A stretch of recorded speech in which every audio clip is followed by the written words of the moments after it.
From Daily Forex, this is Chris taking a look at the US dollar against the Swiss franc.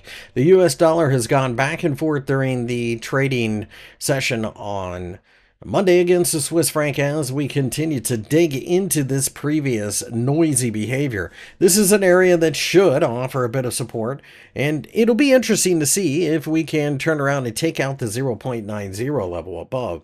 After all, I don't really care what people think about the bond market. The reality is that the interest rate differential between the US dollar and the Swiss franc will continue to be wide enough to drive a truck through.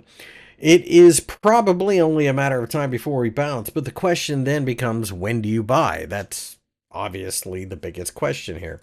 I think if we can get a daily close well above the 0.90 level, that might be a signal.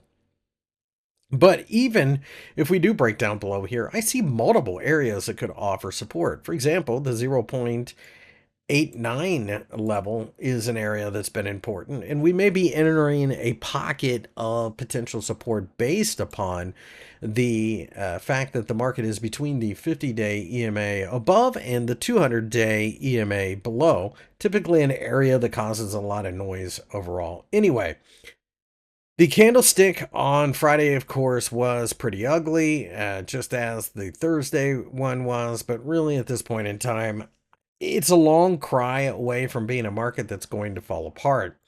Yes, the one thing that I do pay attention to is that the 0.92 level has been like a massive ceiling for basically a year and a half. But at the end of the day, it'll come down to what the Swiss do next after that surprise 50 basis point rate cut, which of course showed just how concerned the Swiss National Bank was. I still believe in the upside.